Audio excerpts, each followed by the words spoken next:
Welcome to Market Like a Hotshot. I'm Jeff DeSocio. I'm here with James Feudo. What's up, James? Jeff, how you doing on this beautiful Friday afternoon in Framingham, Massachusetts, right?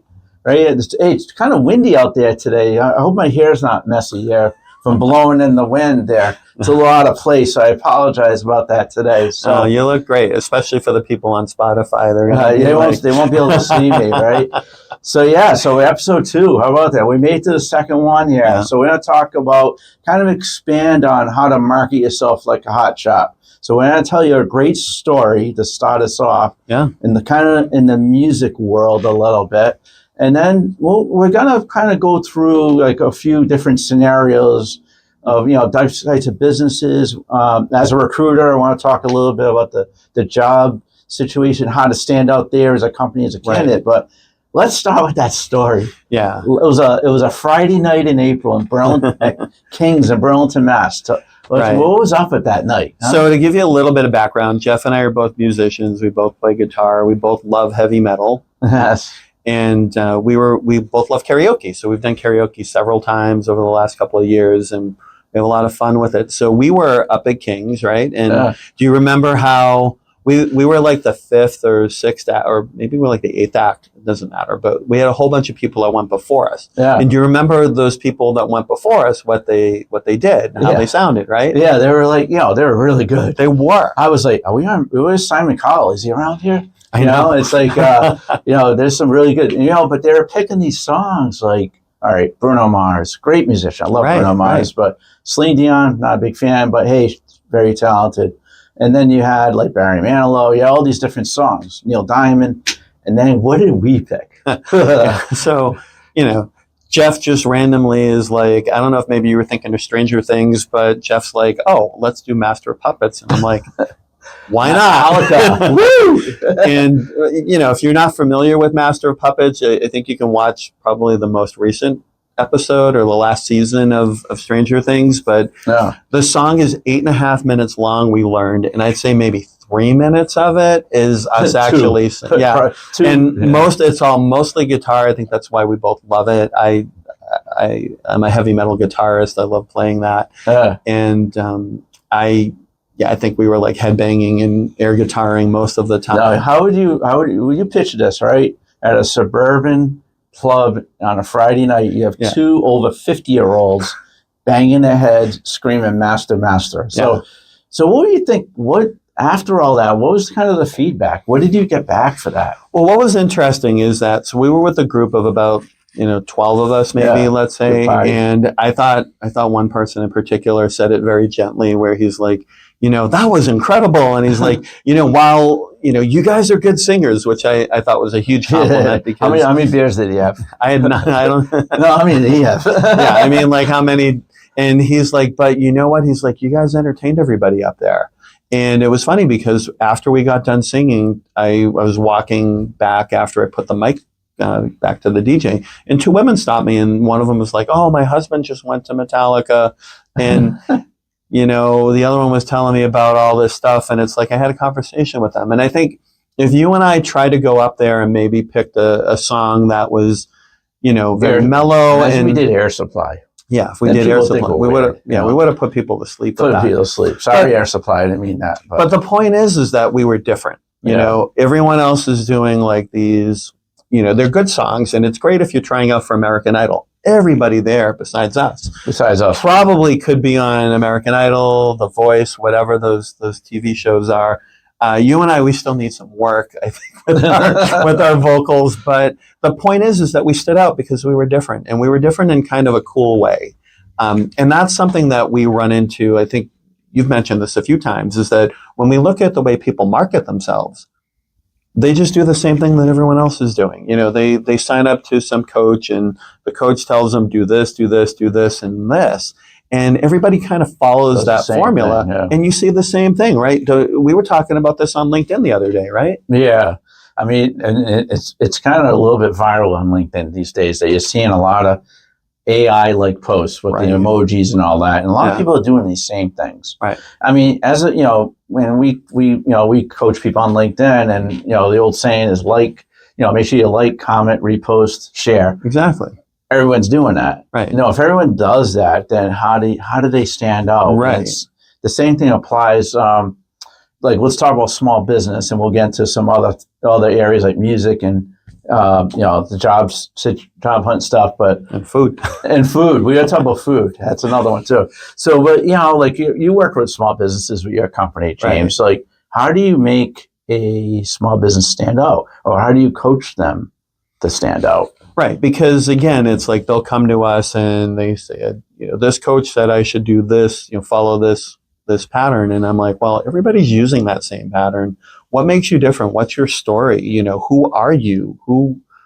Again, the Who song is coming in my head now every time I say another classic song, right? Yeah, more music. They're in their 80s, and they're still performing. They have a farewell tour. Do you see that? Yeah. Now I remember, I'm old, right? I remember the 1982 farewell tour. Now they're having another one here in 2025. But go ahead. Yeah, but I mean, the thing too is sometimes it's really hard to differentiate your product. So you and I were talking about this earlier, restaurants, and Jeff and I are both Italian.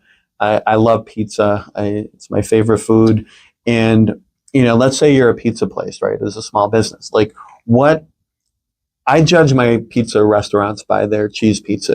I don't know if you do the same, but think about it. You're a pizza place. What are your options for differentiating? For a pizza place? Yeah. There's sauce. Right. I mean, I'll tell you right now, like if you're, and I'll tell you, I'm going to give a little kudos to Bossy and Natick on the street here.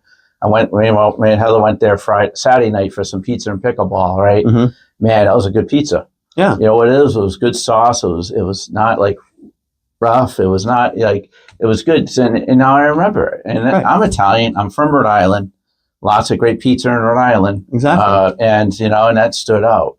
Yeah. And that's the thing. When you build a product that stands out, or do you market yourself as stand out, you want to be remembered, and that's a great way. Any other food ideas? That we're on that food right now. When you look at pizza, for example, it's like, there's so many places around here that have good pizza, good food.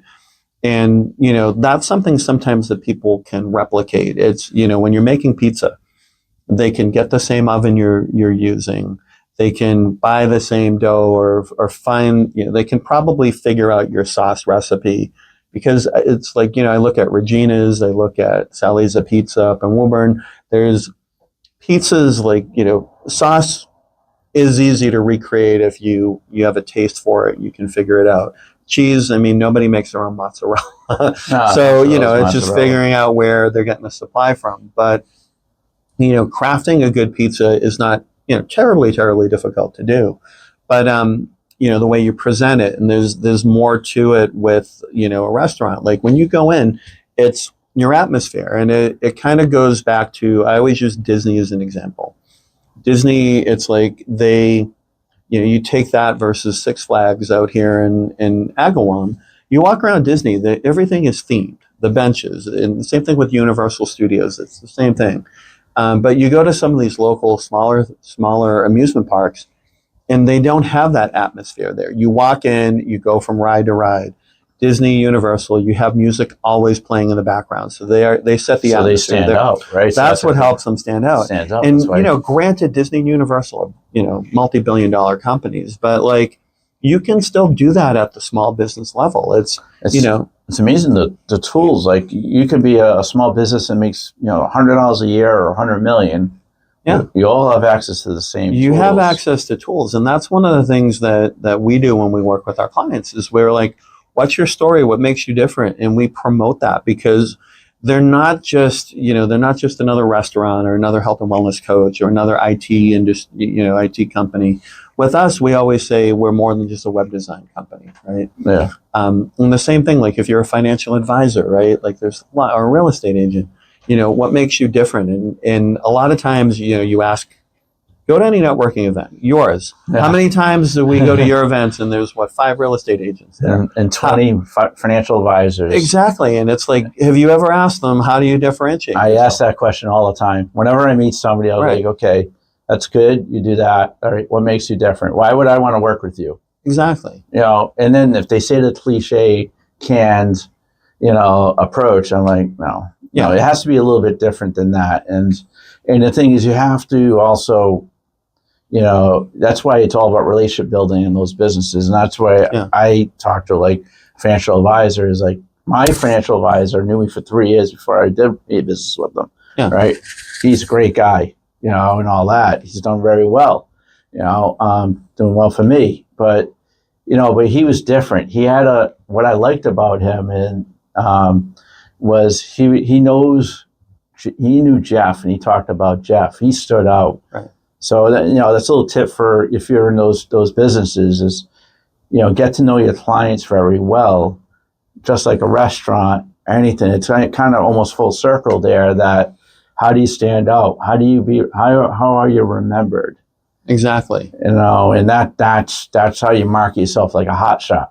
Exactly, and it's like shot. Yeah, I mean, a lot of times it's like people will remember you for how you make them feel. Yep. And that's it. It's in personal relationships, it's in business relationships, and it's between businesses. It's like, how do you make people feel when they interact with you?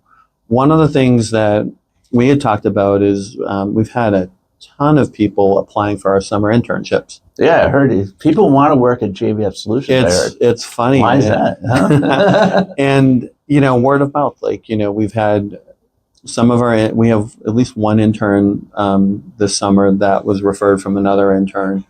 I was overwhelmed. I'm still like going back. We're done recruiting for the summer. Now we're recruiting for the fall. So now I'm going back in and going through and figuring out who might be interested in working here in the fall. But, having your brand, like that's one of the things that a lot of people don't understand is it's just like, you're just another this, like you're whatever your industry is, whatever your business is, you don't want to be just another someone. You want to be someone that people comes up to you. Like I was at an event recently and someone walked up and they're like, I just wanted to introduce myself. I see all the branding, I love what you're doing with your brand. I see you everywhere. And like people tell me I'm everywhere, which I love. Yeah. The team does our team does an incredible job of, making sure that we're doing what we're supposed to be doing. But it's not something that comes easy either. It's like, it's a combination of managing your time. Yeah, exactly. Determining where you really need to be. And that comes over time. 3 years ago, no one was telling me that. Yeah. But it's a combination of like, making mistakes. And that's like we talked about last time. Bring that up. You read my mind. But another thing, you can't have fear of messing up, right? And you have to keep trying. That's where consistency comes in. It's like, try something, it failed. Try something, it failed again. But then you get it, right? It took 3 years, right? Now you're a rock star, like a hot shot on social media, right? Well, yeah. I love the term hotshot because that's what we all aim to be. Yeah. And yeah, I mean, whether you're a restaurant, you're something that's common, you've got to figure out what your story is and who you are, because people love story. They want to do business with people. They don't want to do business with corporations. They want to. That's why Amazon's like imploding these days, right? I mean, like they're still $1 trillion company, so I wish I had their problems. Yeah, I know, right? But I mean, I think that's a lot of it. Is that just like there's been a focus, like something we're seeing now at the micro level is that a lot of people want to do business with small businesses. They don't want to work with bigger firms. They want to work local.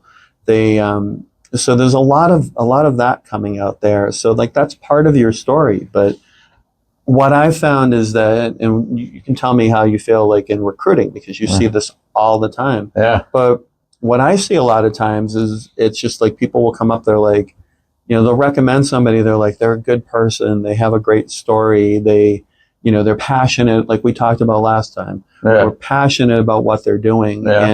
It comes through in how they serve their community. And, like when you're recruiting, when you get 10 resumes for a job, how does that apply? Well, I mean, resumes are, it's a piece of paper, right? It's a piece of paper. I've had some resumes that look incredible, and then I interview the candidate, and it's like total opposite, right? They don't, when I interview somebody for a role, because hey, I'm putting my reputation on the line with the client. I don't even want to give our clients, 3 of the best, not 10 mediocre. So I always ask the question to a candidate, what sets you apart? Or you're a great data engineer, right? You're a great Python developer, et cetera, right? Okay, what have you done differently? Did you save the company? Did you invent a product that's like life-changing? Did you do something different? Did you build something different? Were you like the ultra collaborator? You talk to the most untechnical person, technical person. I always like to ask those questions because, when I tell their story to our clients, I want to tell the client a story about the candidate. And I always ask candidates, really, before we talk, think about that, right? Think about what makes you different. Because just like Metallica and the world of Celine Dion and Bruno Mars, we were different that night. Right. People remembered us, right? It's just like music, right? Yeah. David Bowie, Nirvana, all those different bands and musicians that they stood out. David Bowie wearing makeup in 1974, Nirvana with the grunge, and the plaid shirts, after an era of hairspray and spandex pants, right? They stood out. Yeah. It was the greatest. That's you remember those bands, just like in pizza, or just like as candidates when you're recruiting. So I guess we're coming in for a landing. It looks like. Yeah, and I'm gonna close out with this thought because I'm a big pro wrestling fan, and there's a movie called Fighting with My Family. And The Rock, Dwayne Johnson, has a really good quote in there that I showed my team because I think it really explains this in a short sentence, which is that these two people come up to him and they're like, "Oh, we love you, blah, blah, blah. What, do you have any advice? How do you do this? How do you do that?" And then he goes into like an example of his character. And then he's like, the bottom line is this. He's like, don't worry about being the next Dwayne Johnson. Worry about being the first you. Yeah. And I think that piece of advice is probably the most useful thing for people that are trying to stand out. Be really who you are. There's that famous quote, be yourself. Everyone else is already taken, right? Yeah, exactly. And be genuine because people can see through that. If you're not genuine, they know that. So you want to be yourself. You're the only you. You have so many unique things about you, and there's so many things that make you different from other people. You got to figure that out and how you tie that into your brand. So that's my closing thought, is to figure out who you are and apply that to your marketing and apply that to your story. And actually write it down. Right. Draw it out. Don't put it in your head. Don't put it on your computer. Put it on a wall in your office, because that's where, that keeps your mind kind of sharp, right? Just like when we bang our heads to a Metallica song, right? So we close with that clip. Yeah, we'll put the clip up. Put the clip up at the end here, right after this. We don't want to bore you with the clip at the beginning of our podcast. We'll do it at the end. So, hey, this is great, James. What do you think? I think this is good. We're looking forward to the next one, and we're ready for the next one. And let's leave it with a little bit of Master of Puppets right here. Have a great day.